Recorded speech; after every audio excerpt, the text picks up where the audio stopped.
Hi friends, ఇప్పుడే నేనైతే గనుక ఒక సినిమా చూశాను. ఇది ఖచ్చితంగా ప్రతి ఒక్కరు మస్ట్ అండ్ వాచ్ మూవీ చూడాల్సింది. నేను ఈరోజు సాయంత్రమే చూశాననమాట. మనకు ఓటీటీలో జియో హాట్‌స్టార్‌లో అయితే గనుక ఈ మూవీ ఉంది. ఈ మూవీ నేమ్ వచ్చేసి 'టూరిస్ట్ ఫ్యామిలీ' అనమాట. దీంట్లో వచ్చేసి లీడ్ రోల్స్ సిమ్రాన్ గారు, మరి శశికుమార్ అనే వ్యక్తి లీడింగ్ రోల్స్‌గా వర్క్ చేశారనమాట. లీడింగ్ రోల్స్‌లో వర్క్ చేశారు. అయితే ఈ మూవీకి డైరెక్టర్ వచ్చేసి మనకు అభిషాన్ జీవ్నీత్ అనే పర్సన్ అనమాట. అభిషాన్ జీవింత్. అయితే ఇంకా అసలు ఈ మూవీ స్టోరీ ఏంటంటే affectionate to the people, especially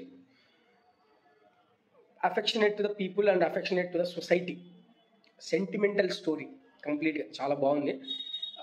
ఇంకోటి ఏంటంటే ఆ డైరెక్టర్ కూడా ఈ మూవీలో యాక్ట్ చేశారనమాట చిన్న రోల్లో. ఖచ్చితంగా ప్రతి ఒక్కరు ఈ జనరేషన్లో ఇలాంటి మూవీస్కి ఎక్కడన్నా అవార్డ్స్ రావాలి. కానీ మన దురదృష్టం ఏంటంటే మనోళ్ళు ఎట్లా దానికి అవార్డులు ఇస్తారంటే తొడలు కొట్టి మీసాలు మెలేసి రారా చూసుకుందాం 10 మందిని నరుకుతా 20 మందిని నరుకుతా ఏ లా అని ఇట్లాంటి దానికి మనోళ్ళు అవార్డులు ఇస్తారు. ఈ సినిమాకి అయితే ఇంకా కంపల్సరీగా అవార్డు అయితే వస్తుంది, నేను కంపల్సరీగా రాసిస్తాను అనమాట. అయితే ఈ మూవీలో ఫైనల్గా ఈ మూవీ వచ్చేసి మనకు జూన్ 2న ఓటీటీ ప్లాట్ఫామ్లో రిలీజ్ అయింది.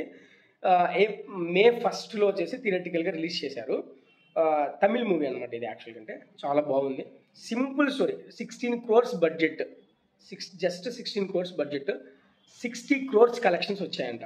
అంటే దాదాపు ఎంత పర్సంటేజ్ రెట్టింపు కలెక్షన్లు అయితే కనుక వచ్చాయన్నమాట ఈ మూవీకి.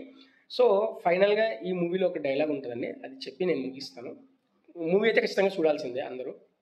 ఏంటంటే ఒక వ్యక్తి వెనకాల ఒక గుంపు ఉంది అంటే కనుక ఆయన దగ్గర డబ్బు అయినా ఉండాలి, లేదు అంటే కనుక పవర్ అయినా ఉండాలి.